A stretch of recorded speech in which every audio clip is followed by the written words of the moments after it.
All right, everybody, welcome to another episode of People of Media, where I get the opportunity to interview people that I've identified as having some interesting spark to contribute to the conversation about the future of local media. And so today I've got with me Scott Broadbeck, and Scott is one of the co-founders of the Lion Association, which is local independent online news association for hyperlocal publishers. And he's also the owner and operator of Local News Now, which publishes multiple hyperlocal news brands, including Arlington Now. Thanks a lot for being with us today, Scott. Glad to be here. The reason I identified Scott is because Scott is that's the thing that just resonates the most with me, is that Scott is a visionary. He's an innovator. He's a future looker. And so I love when we have conversations and he stops the conversation and says, what if we did this, or what if this happened? You know, he'd like to start things with what if, because that's that invention gift set, which I also have. And so we're going to talk a little bit about Scott, and then we're going to talk about his company, and then we're going to talk about the future of publishing and revenue and all those things. So Scott, you mind telling us a little bit just about your passions and what lights you up, and just give us a little personal background. All right, we're gonna go way back on this. So when I was a kid, one of my somehow I got my hands on a Radio Shack police band scanner. This was in the days where you could hear like police and also like people's cell phones. It's like way back in the day, like mid 90s, let's call it. And I just loved hearing, what was going on around town. And I was always like a little news junkie. I remember watching like the Gulf War coverage on CNN with my parents. So I liked hearing what was going on around town. Eventually, I started riding my bike out to check it out. Eventually, I took a camera with me, got some photos. This is then went to me being like the photo editor of the yearbook and the high school newspaper. Um, and at that point, I also found a new passion for entrepreneurship. I took some of the photos I took for the sports teams for the yearbook, and this was in the film days. So the yearbook would pay, to get it developed and for the film and all that. And I said, would it be okay if I take some of these photos and try to sell them at the year-end parents banquet? And they said, yeah, sure, why not? And through that, I was able to made a decent chunk of money, was able to buy some much nicer camera equipment. And so I had these dual passions for entrepreneurship and for news and media. And that manifested with in college. Eventually, I decided I wanted to get into broadcast news. So I worked at local TV stations and for a national TV station group here in DC for a few years. But the financial crisis struck. I lost my job, and I'm like, I need to start figuring out my own thing here. So I started an MBA program part-time. And while I was involved in that, while I was doing that, I had to work overnights at NBC4, the TV station, because those were the only hours that worked with the nighttime classes. And that, I had worked graveyard shift before, but this was like, on top of classes, it was like I never saw the sun. And at the same time, I was doing broadcast when it was increasingly clear the world was going online. Yeah. This was the end of the aughts, so 2009. And I go to my bosses and I say, hey, I really want to do more internet stuff. Like, I pitched a couple ideas of things I could do. And they said, yeah, it sounds nice, but, we really want you doing the broadcast stuff, writing the scripts and cutting the video and all that. So, I was kind of like a writer producer. And at some point between the graveyard shift and not being able to like feel like I was advancing in my career, I decided to just quit my job Yeah. without knowing what I was doing next. Yeah. I had a vague notion I was going to go work for this guy named Jim Brady. A lot of people know Jim in Yep. this industry. He was launching something very new and innovative called TBD.com at one of the other local TV stations. And I really wanted to go work with him. I thought what he was doing was really cool. And I liked a lot of his philosophy. But uh, he was also taking a while to launch it. And so while I was bothering him with emails, at some point I'm like, I need to just do something here. So I was living in Arlington, Virginia, and as a guy in my 20s, then I'm now 41. It's been a while. This was beginning of 2010. It's a guy in my 20s living in an apartment in Pentagon City, neighborhood of Arlington.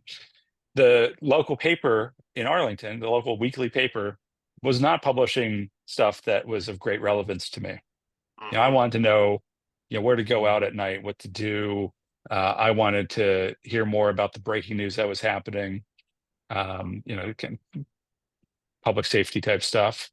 Um, and it just wasn't happening. Sometimes the local TV station or the Washington Post would swoop in and cover something big, but there was, this place of 200, then around 220,000 people, there wasn't much. So I kind of had a shower thought that I should launch a website. This was kind of in the blogging era, so it was a bit more of a thing where you can just launch a WordPress site or whatever and call it a blog, um, and gain an audience for it. People would find it, bookmark it. This was at the outset of Twitter, outset of Facebook in the newsfeed.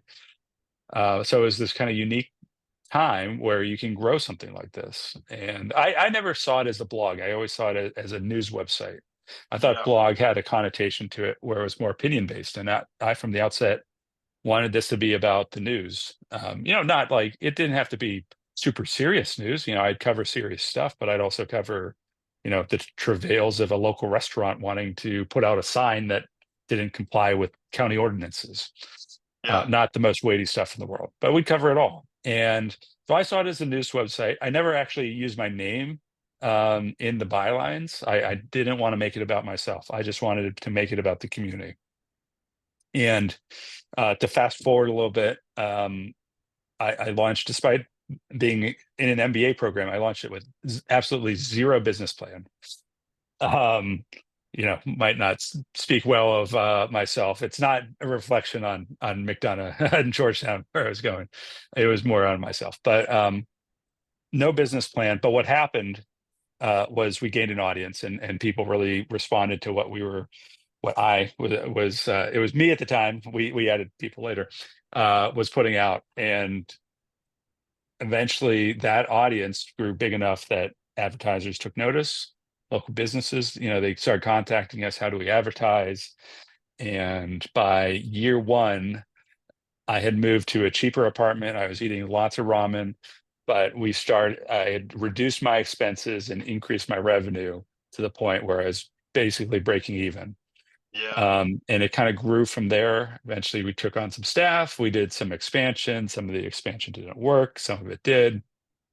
And today, we're almost 15 years later. A couple months of 15 years. We have a full-time staff of 15 uh, and 3 sites that we own and operate with a newsroom of 9. So about 3 people per site, which I think is a pretty good staffing level for what we're doing in the hyper local space.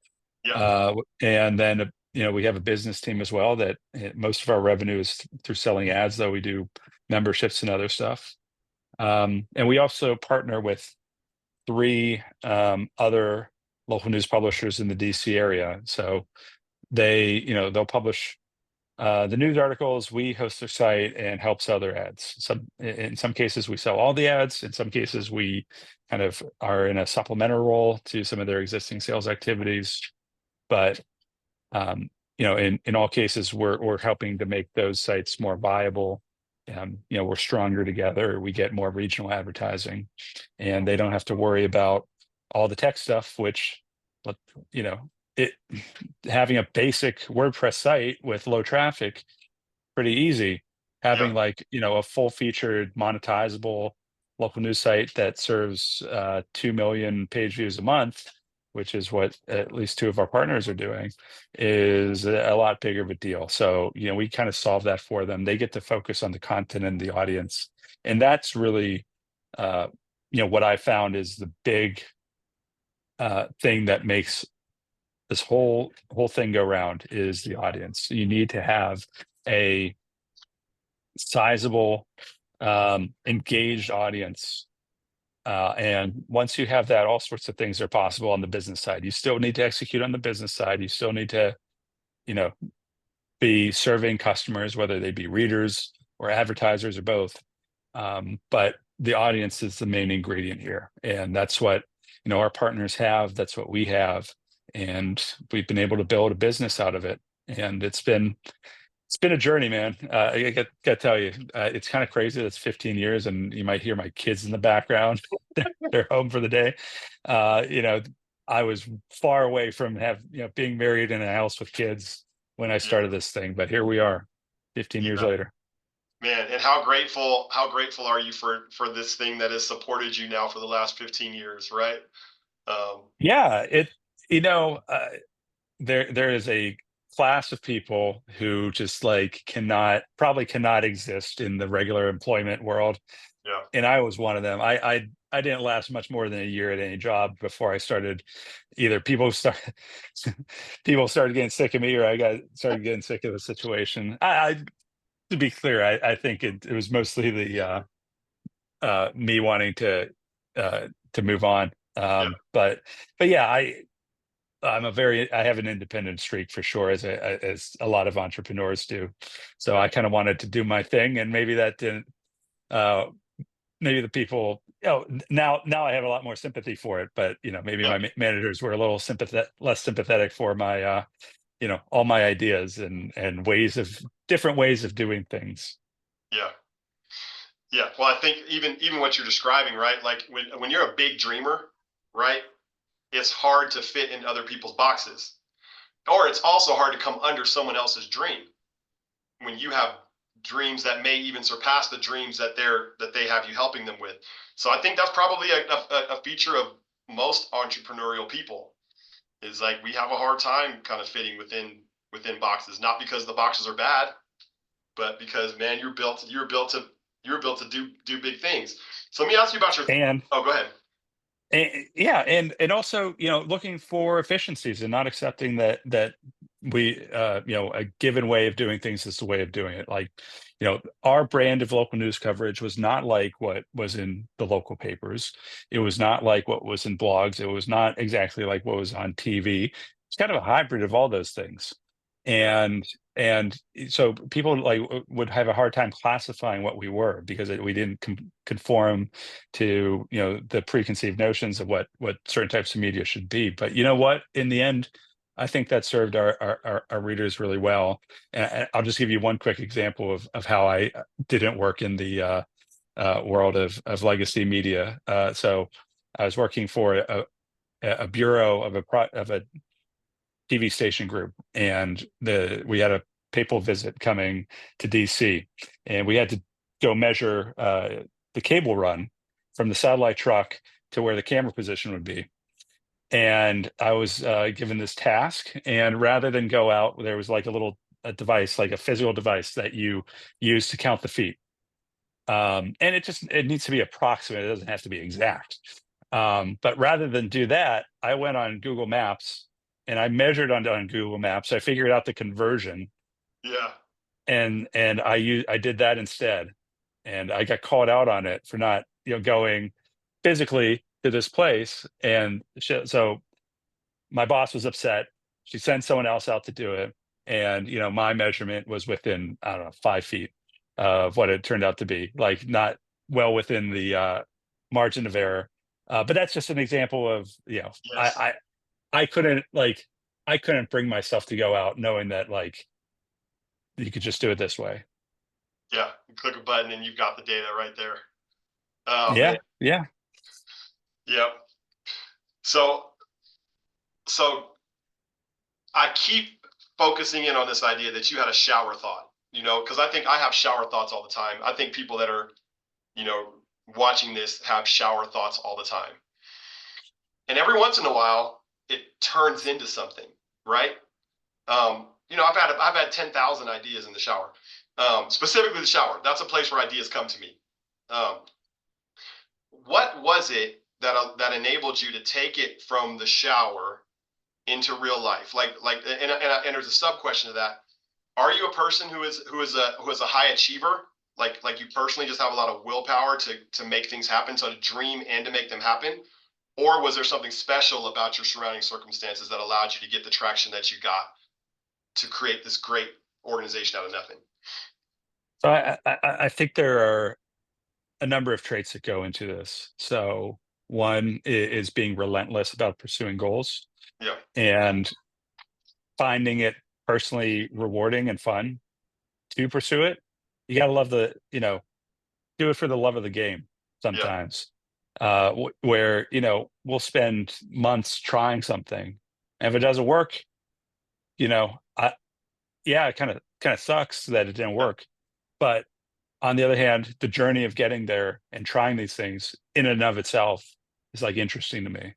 yeah, Right. And I wake up every day wanting to try stuff and get the ball down the field and not yeah, just rest on the laurels of what we're doing. But that's one. Another is just like straight up execution of like, I'm someone I struggled with ADD as a kid. And presumably still have it. yeah, But I was able to harness that energy and yeah, apply it. If I'm sufficiently interested in something, yeah, and there's minimal friction to getting things done. Like I didn't want to do that cable run because I had to go out in a car, push this thing around. It was dumb. I could just do it from my computer, call it a yeah, day, do something else. And that's an example of friction. And I've always, I'm so happy that I grew up in the age of, computing. yeah, I've been on a computer since the early 90s. I've been just it, things that I would do on paper. I just like didn't want anything. I was a B- student at best, and because a lot of it was on paper. But like you put me on a computer to do it, and I would do it quickly and it removes the friction that I found really hard to deal with as someone with ADD. yeah, And then finally, the other thing you need to be here, in my view, to really kind of to get a lot of it, make a lot of this work, is you need to be detail oriented. yeah. And that's hard. That's hard when you're also a big picture guy So or hard. gal. So being able to as you said, dream the big picture, see how the world is gonna work and how the future is gonna unfold, or at least have a model of that in your head. Like that's one thing. But then when you're executing, when you're building whatever it is, having the attention to detail of like how a user is going to interact with something, what there's some minute differences in headlines that would work versus not work, and being able to get down to that level. It's often hard for people to like us to communicate sometimes these things. And so there's an element of maybe there's micromanagement or trying to do too much ourselves. Yeah, But there's a reason for that, and it's just being able to see the very small things that are often very hard for people. Big picture, small things. Um, I think that is a formula that works really well for building completely new things that don't exist in the world yet. man. If I can even distill that down, right? So you're talking about. Um, so I wrote a book called The Superpower Quest, and it basically it uses kind of a superhero backdrop to divide people into their superpower groups, right? And so one of those groups is dreamers, which is what I am. I believe that's what you are. I don't want to put the name on you, but it's so evident to me that I feel like I can risk it. So there's dreamers. There's achievers. Achievers are people who have tenacity and are able to push something through to the finish line, and really get bothered when things are not finished.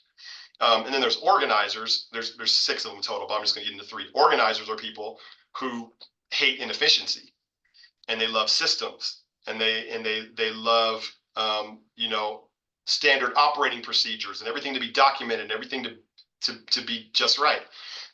And any endeavor kind of needs all those things. Like you just, I mean, kind of, I'm translating a little bit, but that's you described pulling from all of those buckets, right, in order to make that happen. Which of those areas do you find yourself to be strong, and which of those areas do you find yourself to be weak? And then how do you compensate on the weakness side? So, you know, it, I think if I'm going to self-assess, I think I have strengths in all those. Yeah, Um, but where maybe I lose some of that strength is on some of the follow through. So, yeah, for instance, the building processes and stuff.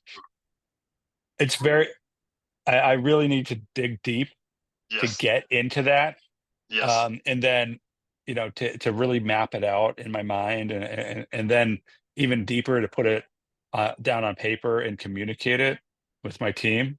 So yes, there have been times where like I create a process and I don't go far enough in communicating it with my team, yep, and they kind of struggle to implement it. yep, And there are other times where I'll create a process and then maybe it's something involves something I'm doing, but I yep, just like will sometimes drop the ball yep, on it, and just because I have so many other things going on, and so one unlock for me, part of this is just something I need to work on, yep, but the unlocks for me have been one, having an assistant. So I have an executive assistant, based overseas, yeah, um, from an agency, and she, just how she's able to take certain things off my plate, especially repetitive stuff. Oh my yeah, God, I mean, it gives me like the power of two people, yeah. basically. It really allows me to leverage my time better, and she's kind of just like it's like having an extra me to do some things. That's so Um, powerful, so powerful. and then the other thing is using the right tools, software tools to document processes, or um, put them into action as automations. So, for instance, we use Notion Yeah, as this tool for project management and knowledge management, and we've been able to do some documentation stuff, and process workflow yeah, in Notion that's been we didn't have access to before. We had kind of tools that were not as flexible, and it's allowed us to kind of smooth out a lot of stuff. And then we've been using Zapier. I taught myself Zapier while recovering from my first back surgery, yeah, and I had so much time on my hands because I was just sitting in the chair you see here, like for months on end, um, recovering, not able to do much. yeah, And I just started, like, I taught myself Zapier, and which is a no code automation tool, and started automating all these different aspects of the business that previously someone had been doing, from social media work to uh, I mean, I have a ton of examples here, so I'm struggling yeah. to Bring find it. some, Get concrete. suggesting, yeah, notifications. I even built systems around a way to submit content to our websites. Um, we have 100 different automations, some utilizing AI right now, and in that case, it was what worked for me. I mean, first of all, this is saving at least the job of like two full-time employees. Some Wow. of the stuff that those automations are doing just on day in, day out. But it also allowed me, as the person with the idea, to directly implement it and Yes, to design very precisely how it was going to work. yes, And without having to like communicate that, and yes, I have to watch and make sure it keeps working, and yep, sometimes debug, but um it's so much more hands-on. Like, forget the labor savings of it, just being able to design in that hands-on way, and build, and it's been awesome. It's been awesome. I wish I could, So good. I love having, don't get me wrong, we have an awesome team, and part of the reason we found success is because of the people that we've hired who've just been doing fantastic work. Um, but any repetitive work, I'm just on a mission to find any repetitive, you know, work that's not taking advantage of human cognition and creativity. Yeah. I'm on a mission to find any work like that and automate it. So we've done stats, sending stats out to advertisers. We've done all sorts of things, and I hope I could find more. I Uh, want people just doing creative, smart things. Obviously, reporters right now, state of the art of AI is they're not getting replaced anytime soon. Although I'm not ruling it. It's not like it couldn't happen, but at least the current state of the art just doesn't replace what a human reporter does yeah. on our news sites. But you know, so that some of the creativity around the ads doesn't scale on AI, but the Yeah. stuff that we can do, been trying to do all that. I think it helps people perform and probably makes them happier at the job. They don't have to do all sorts of busy work. For sure. What's currently your favorite automation that you have in place? My favorite automation is we have an email. So we do email blasts, like dedicated emails for Yeah. clients. We have an automation um, that automates the sending of those stats. And what I like about it is it's like a 12. So some of our automations are like dozens of steps. This is like, I don't know, Yeah. 10 steps. Yeah. Um, but it's just how elegant. Yeah. It was a hard problem to solve, Yeah. to figure out how to do this, because sometimes you'd have email blasts going out to different lists on the same day with the same names. And it was a really hard problem to solve, to figure out, okay, how do you record those and then have it figure out, when to send those out so that they all go out in one email Yeah. rather than in like five different emails. Yeah. And the solution to it was so elegant and works so well that I sometimes I open it up to admire it.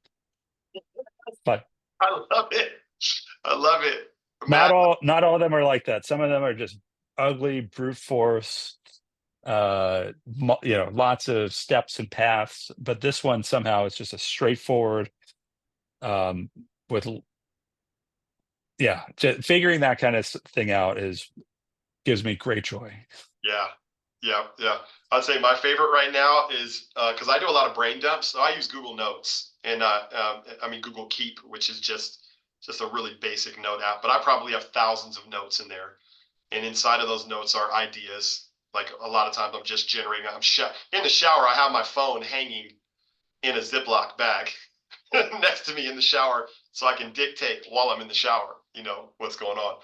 Um, so I've been basically dictating, free form thoughts into GPT, and then letting GPT take those and structure them and give them back to me in a kind of clarified, structured way. Because otherwise, I just run around with. I'm the kind of guy I just run around with fragments. I have fragments of ideas, um, and I found, you know, GPT helps me to organize my thoughts quite a bit. Have you ever tried anything like that? Yeah, I do. There are definitely some things that I will use like Claude Yeah, AI for, yeah, to kind of get me unstuck from certain situations, whether it's writing a summary of something or coming up with some ideas.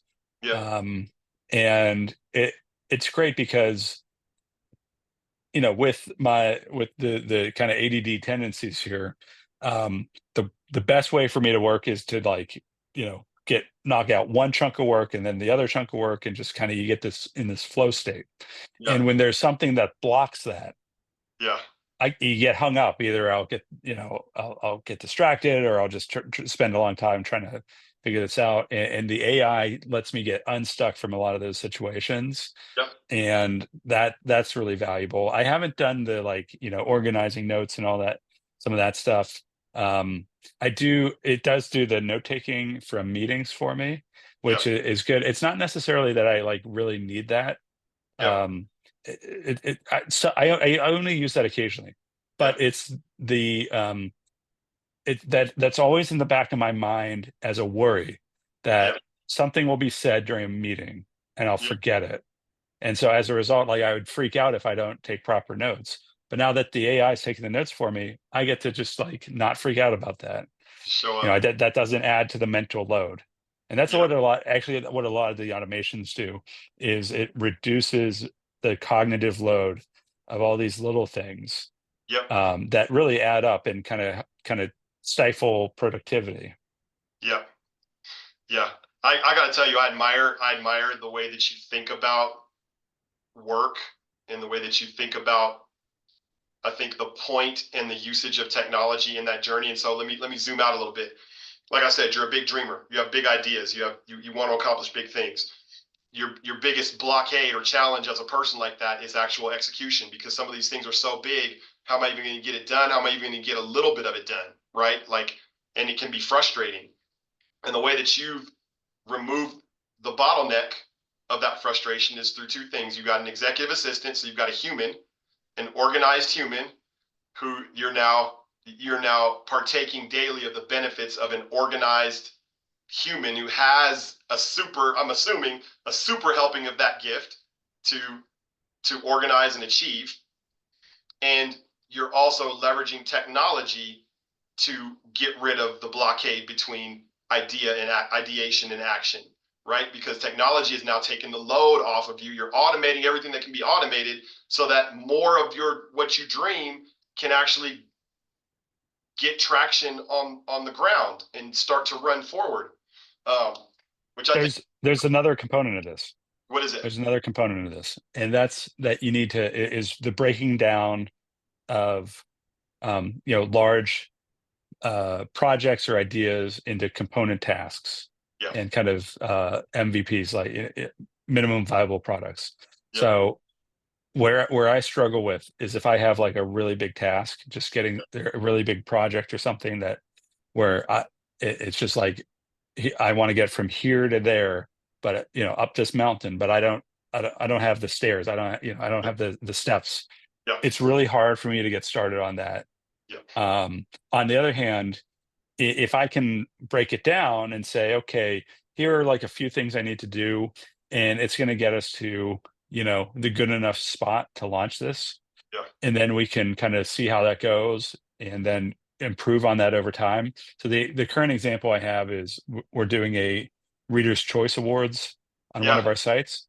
yeah, And, you know, so what one way that someone might look at that is, okay, here's like, here's this big thing. We need a big graphics package. We need to, really have everything thought out on how this is going to yeah, work and launch this big, a marketing program or whatever.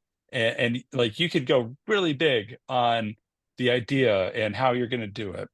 And for me, that, there might be some situations that call for that, yeah, but for me, I it's more likely that we're able to like make a lot of these things happen, and we try a lot of stuff because it gets broken down into these smaller components, and we don't try to overdo it on the first version.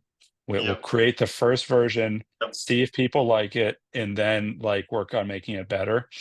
And as a result, I'm just able to get like more stuff done, and we also don't spend as much time working on stuff that doesn't pan out. 'Cause yeah. it'll often be pretty clear as long as you don't want to half-ass it to the point where it's not good. Right, You right. need whatever it is, it needs to be good enough in a Yeah, way, minimum viable. yeah, But once you have it, you can kind of see whether it's worth continuing to go down that path. And that's, with some of the I mentioned the um what we call the content hub, which is the kind of small advertisers and local organizations submitting stuff to our site for our events calendar and yeah, announcements and stuff. That was we kind of broke that we had the central concept, but then we broke it down into the individual things. Like, okay, we're going to do the event calendar, and we're going to do this and that. And by breaking it down into just focusing on doing one at a time, it became a much more manageable, not overwhelming um, uh, approach. And also, the first version of it was good. Wasn't necessarily great. Some things didn't work right, but then we were able to kind of add to it, see how users were using it, and then adjust from there. Yeah. It The reminds me first version, not always the best version. Yeah, and it doesn't have to be, right? Because the first version, is the point is learning, right? That's the point. You got to get it out there, and you got to see if it's gonna, and then you iterate from there. But you can't iterate till you start, and iteration is where the learning happens, right? Like I think a lot of the learning happens through the iteration process. Like, Mhm. how are people actually responding to this thing that we thought was going to be the best idea ever? You know, well, they hate it. All right. Well, let's not Like keep iterating.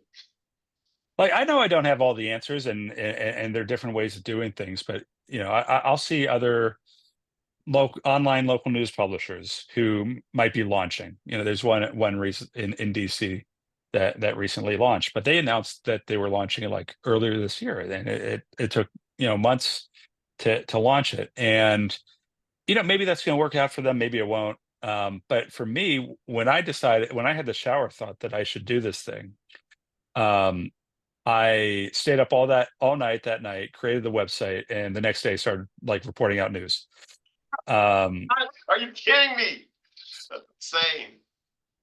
and but like that was like what I have done. Like, I wouldn't change that at all, because it ultimately led to where we're at now.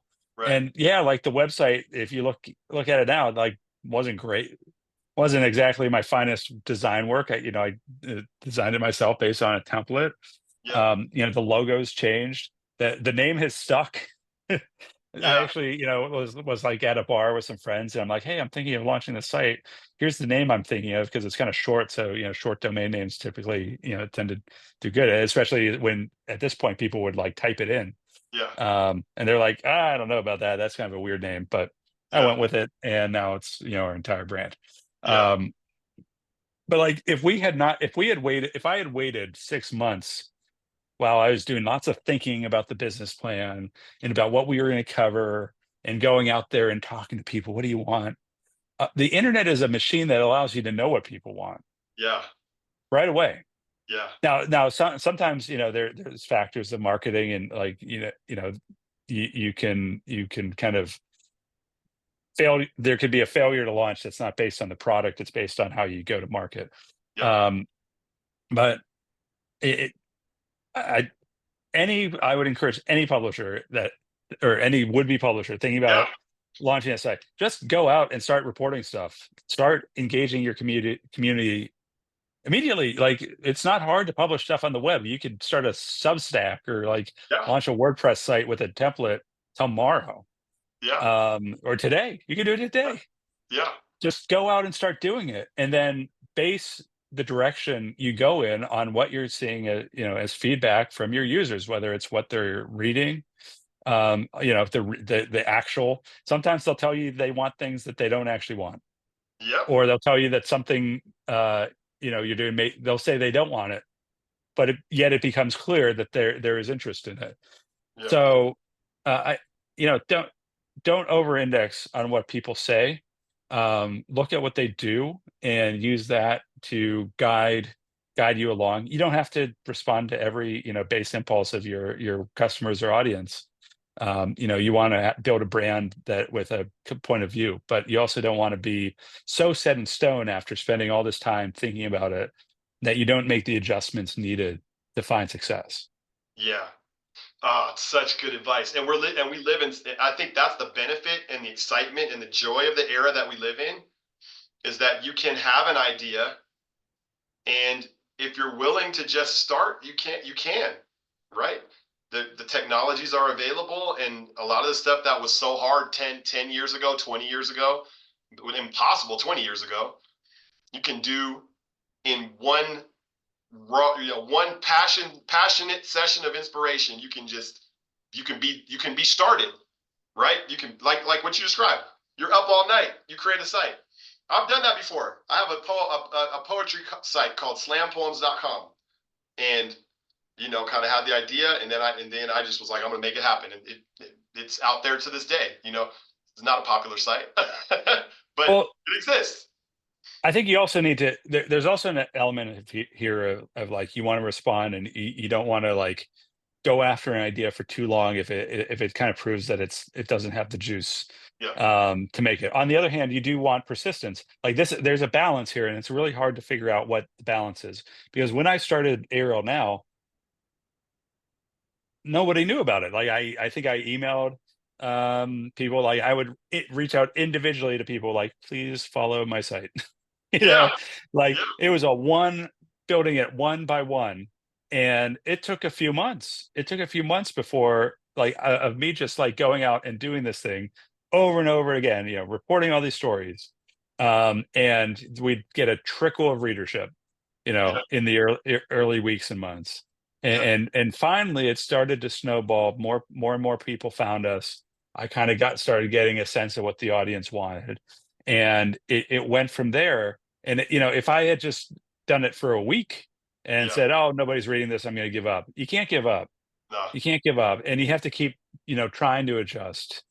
um there but not, everything I've done hasn't worked. There, I should have arguably given up earlier on some of the sites that we launched, yeah, that didn't end up panning out. yeah, It was pretty clear that they were plateauing, yeah, and the adjustments I tried to make didn't work, and it was more kind of a market thing. yeah, Whereas, like, we were in some oversaturated markets, or maybe we weren't in markets that we could have won if we had the right resources and execution, but that was just impossible hmm, based on where we're at. um so there's an aspect of like, okay, you need persistence, yeah, but you also need to know when it's not working, and then move on, or do something else, or pivot. yeah, um it's impossible for me to try to find the exact, like, there's no exact not amount of time, or there's formula. no exact way to. I think it's sometimes you just kind of know it in your heart Yeah, that it's not yeah, working, and you yeah, don't want to believe it, but you kind of know it. yeah, yeah. It's time to go, and that's when it's good to have people around you with the gift of discernment, right? Like people around you that I think I know people. I'm not like this. I can't like look at what's going on and then render a quick and probably mostly accurate assessment in 5 seconds of time. My wife can do that, right? My wife can look at a complex situation and say, "Oh, this is what's going on," and 90% of the time she's right. You know, and it's the kind of thing where I'll come to the same conclusion a year down the road, and she'll be like, "I told you that a year ago." you know, um, so yeah, you also need people to Yeah, see that. yeah. This venture for me, it's been kind of solo, especially from the beginning. Yeah, I'm the lone founder. um I'm still calling the shots, and I don't have like, I have people that editors and managers, but there's no like, you know real number two who's just like, you know doing the same things I'm doing, but just parallel. got it. um Yeah, and so in that way, entrepreneurship can get lonely. It can be a kind of a solo thing, if you don't have a co-founder, if you don't. But you have to find the opportunities to interact with people who can give you, who you can learn from. So yeah, my wife is definitely a check on my, every time I think I'm doing something well, she'll kind of put, she'll be encouraging, but also provide some perspective, and I think that's super healthy. And and she also is pretty good at evaluating situations where, I maybe didn't believe her at first on something, and she turned out to be right. yeah, That'll happen. yeah, But also, networking. So, getting to know you here, and some of the conversations we've had. awesome. I've been in other groups of entrepreneurs, I go to conferences where I try to talk to people, Yeah. and some of the benefits of that are like kind of squishy. Like maybe I'm leaving a conference without any with only some vague notions of things I should change. But I think it all adds up to a whole, and being able to just see what other people are doing. So you mentioned Will. Yeah. Uh, in the interview you did with him, I think what they're doing out there in Wyoming is super interesting, So interesting. and it's so inspiring just seeing like sometimes we're like the Galapagos Islands. We're just this weird ecosystem that springs up in this one specific place, and then seeing like the other islands and what they're doing, and being like able to apply at least some of that where we are is super helpful. So for sure, you don't want to just isolate yourself and not know what's going on in the world. It's very helpful to be curious and to seek out other smart people, and know that you don't have all the answers on stuff. That's it right there. Um, I've got another question. As this is such an inspiring conversation. I appreciate you taking the time with me. So I want to go back. There was a question I had. So you one of the things that it seems like you have conquered to some degree. I don't know if you would say that that's the right word, but like publishers are both audience and then they're also a sales mechanism, right? A sales and advertising mechanism. And if one of those things is broken, right, like your ability to keep an engaged, build and keep an engaged audience, or your ability to monetize through advertising, if one of those is broken, it doesn't work right, you know? So you built the audience, but it seems like you built a mechanism, right? Because and the reason I think it's a mechanism is because you're telling me that you're now partnering with other brands and you're using your mechanism to help other brands monetize, right? Can you tell me anything about like what did you discover, or how does the machinery work? What is it about the machinery that doesn't only work in your market but works in other markets? I'm sure a lot of people would want to hear that, because a lot of people struggle with sales and would see that as a Sure. weakness, not a strength. So we're primarily advertising driven. Yeah. 90+% of our revenue is some form of advertising or another. Now, Yep. some of that it's programmatic, programmatic networks. Some of it is our self-serve content hub, which is kind of operates on a freemium model. Um, and then a lot of it is direct sold advertising, sponsored content, email blasts, display advertising. So that's our primary revenue mix, and then you sprinkle in a little bit of licensing, little bit of membership revenue, and that makes up the other 10%. Um, for us, we're fortunate to be in some attractive markets, Yep. with strong economies, Yep. and I think that helps the advertising work. I also think that some unique every market's different, and some unique dynamics here are also helping us. For instance, Arlington County is now 240,000 people. That's a sizable population. If you're in like Massachusetts and all your towns are like 50,000 and below, it's going to be harder to kind of find some of the scale and growth there. Not impossible, but I do think we had an easier path to some degree Yep. because of that.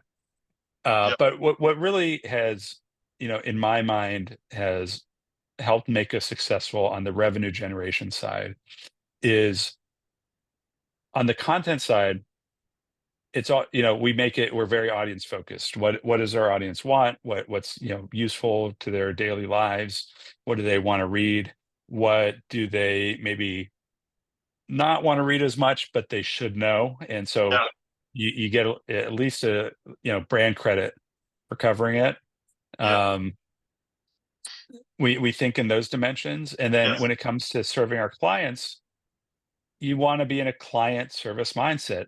What of what is it that our clients want? What is it that they are seeking to do in Yep. terms of their marketing, and that informs what you're selling and how you're selling it. And then once you sell it, that is not the finish line, because Yep. once you sell it, it's how do we find success? How do we put that client in the best position to find success of what they're doing? And we figured out early on, having someone's cousin or nephew design a banner ad with a ton of Yeah. text in it. Not the best, not the highest ROI approach to marketing. And Yeah. so we try to guide clients to first of all, the products that we think are going to work for them, and then to provide some wisdom on how best to go about things, whether it's how to write it, how to design it. Um, and then we measure it, and we tell them what we that now through automations, but we tell them exactly how it did. And if it did well, we'll be like, this went great. Uh, Congratulations. This did, well above average. And if it didn't do as well, we try to figure out, well, did it do not as well because it's like something really niche and like they just needed one customer and then they're happy, or were they trying to reach a mass audience, get a bunch of customers, and didn't find the reach they want? And then if they didn't, if that's the case, what is it that they could be doing differently that might help for next time? Yeah. Um, Yeah. so the long story short is, when you have customers, you want them to be happy. And Yeah. so you should be doing as much as you can within reason, Yeah. to help them find success. And if they feel that have their best interest in heart, Yeah. if you are, um, there's also an element here of being, you need to be the relatively best option rather than necessarily the absolute best option. Yeah. So, compared to all the other marketing options they have, are we performing the best? Yeah.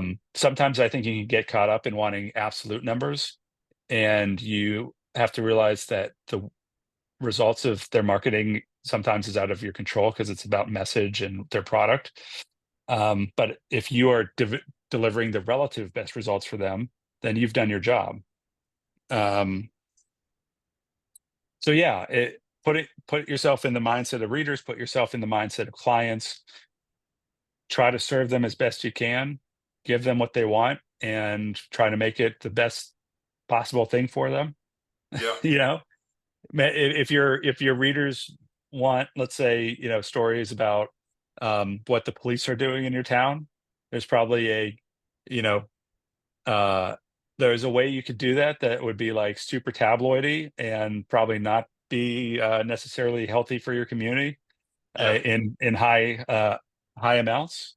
And there's a way that's probably more sober, and more just the facts, that also takes into account, your knowledge of what's normal for the community and what the expectations are.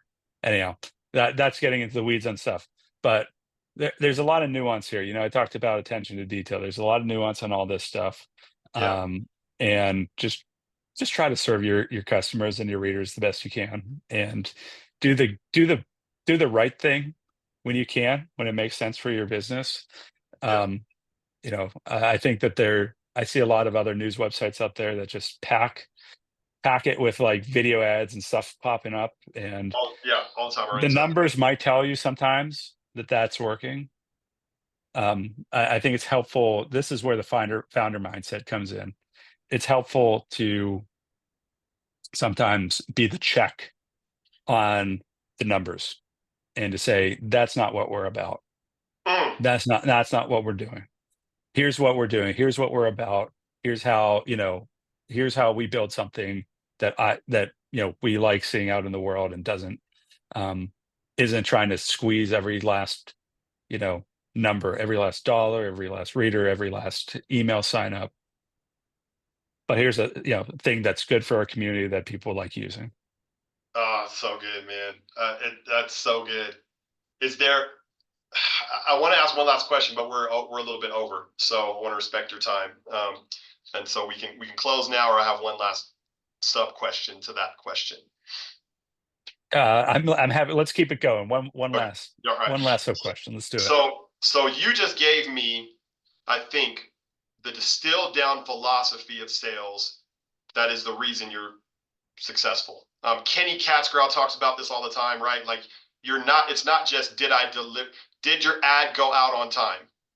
It's, did this work? right? Like, did this work? Did this contribute to the success of the organization based on the way that that organization determines success? Like, did we help make it successful, right? And that's the difference between a transactional mindset and a relational mindset, right? Transactional is, hey, you paid me to send it out on Tuesday at 6, and it went out at Tuesday at 6. If it works or doesn't work, that's not up to me. And there's relational, which is, I'm here recommending the things that I know will work or that I think will work because I want this to work, and it's more important for me that it work than that you just write me a check. You know what I mean? Like, I think that's it. How do you institutionalize that? How do you like, how does that overarching philosophy make its way down into the repeatable structure? Because, like I said, it's obvious that you have a repeatable structure and process. So how does that make its way down into that? So this is an area where I have only recently begun to feel a little more comfortable in what I'm doing, and that's organizational structure and leadership. Yeah. Because I'm not the one going out and selling the ads. Right. Uh, I'm not the one servicing the client.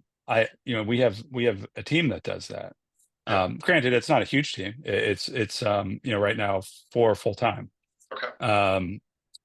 But nonetheless, it was me early on, Yeah. and I actually kind of sucked at customer service, to be honest with you, because I would just get like really annoyed at customers that were, didn't want to listen or do things Yeah. the right way. Yeah. And so I needed to extricate myself from that situation. I tried my best, really Yeah. and truly, and I think most of the times I was good, but I struggle as providing customer service. Yeah. So you also need to know where your strengths are, Yes. um, and so we have a team doing that, and there's an element here of hiring. So hiring people, Mm-hmm. we hire a bunch of people we hired were in customer facing roles. So um, they were working. Actually, a fair number of them were working. A couple of them were working retail. Yeah. At a retail store. One was doing a working at a child care center, or I think it was child care or something along those lines. Yeah. Those are areas where you're face to face with the client, whoever they are, and you need to provide good service. And so we've hired them and we've trained them up to do what we're doing here. We didn't hire people who are coming in off the shelf. Yeah. Um, and some of that is um, just we can't afford like super experienced salespeople, especially in Yeah. DC. They Yeah. can make lots of money doing selling things other than online local news ads.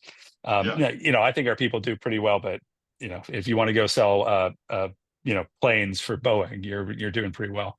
Yeah. Um, so but part of it's structural. But the other part is like I do think that there's like legit like a philosophy and hiring the right people in the right circumstances.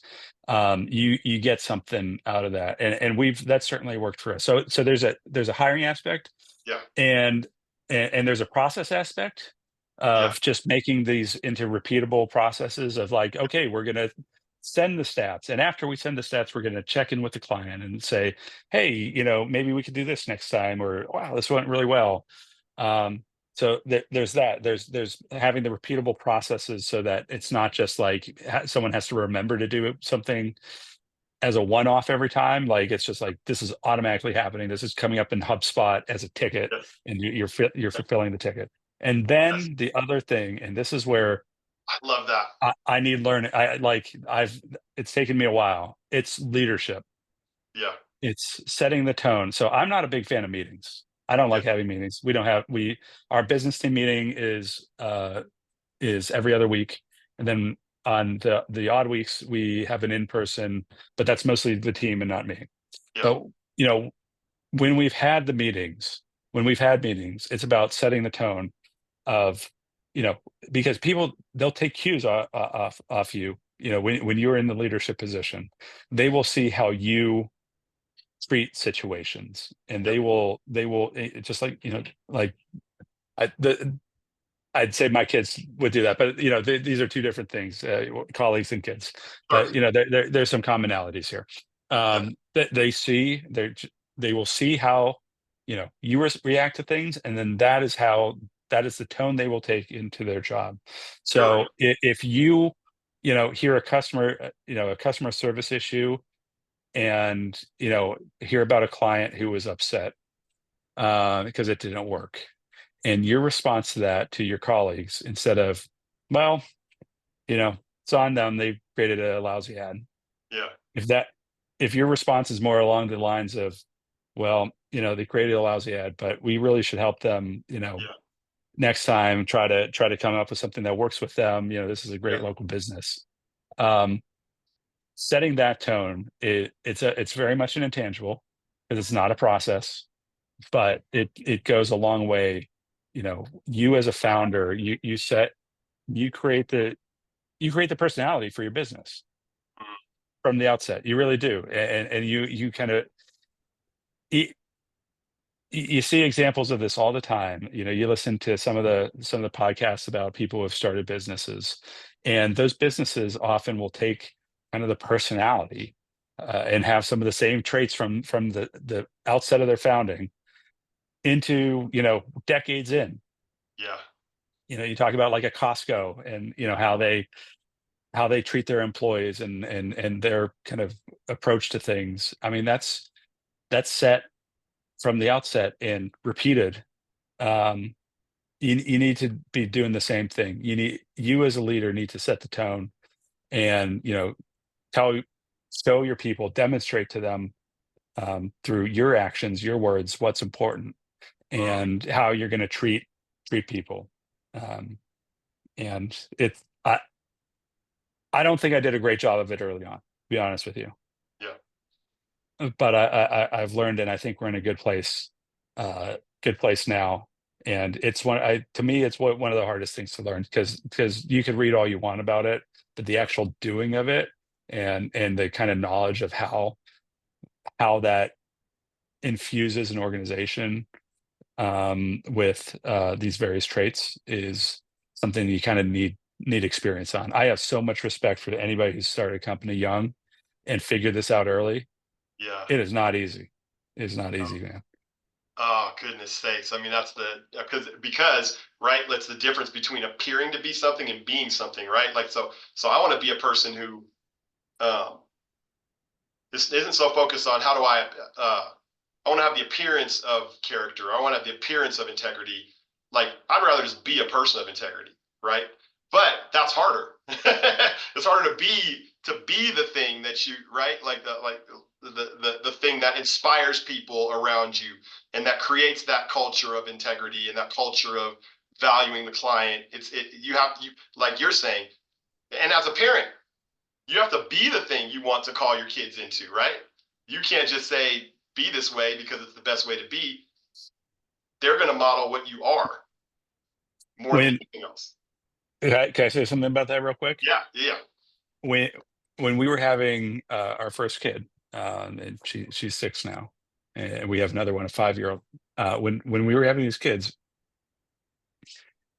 I'll confess to having a worry, and that worry was, oh man, raising a kid, it takes up so much of your time, so much of your energy. Like, am I going to be able to, you know, perform as an entrepreneur, as a business owner, in the same way? To give the same kind of attention to the business? Is it going to hurt my business? And it's been the total opposite. It's allowed me to prioritize my time, to really be productive. Use my time more productively, as it is more limited. But it's also, the what you get in terms of patience and empathy and other things, that's hard to really know until you're there as a parent. That I think that's really helped me as a leader. yeah. Helped me uh, really evolve, Mm-hmm. into a better leader and a better boss, better whatever. Yeah, Um, that's not to say, that you can't, you're going to be at a disadvantage running a company if you don't have kids. That's a personal decision everybody makes. But uh, I was worried it was going to be a negative, and it turned out to be very much a positive. yes, Yeah, and I can totally get it, but just based on the reasons you said. Scott, you are so inspiring to me, man. This conversation, I can't wait to get this, get this out into the world where other people can see it. I think there are deep, deep lessons to be learned from this hour that we spent together. So just thanks for the generosity of spending an hour of your life with me. This was really fun, and really enjoyed the conversation. Thanks for letting me talk at length at times here. Yes, Uh, that's what I wanted. That's what I wanted. there's a thing here where it's like when you're doing this and you're doing a very unique, specific thing, and that doesn't get a ton of attention from the outside world, having an opportunity to talk about it and just what you're doing with someone else, especially another entrepreneur, is cathartic and is just really cool. So I appreciate the opportunity, and look forward to more conversations down the line. Awesome. Hate to leave, but it's time to go. So I appreciate you, and you have a wonderful day, Scott. Absolutely. You as well. All right. Bye bye.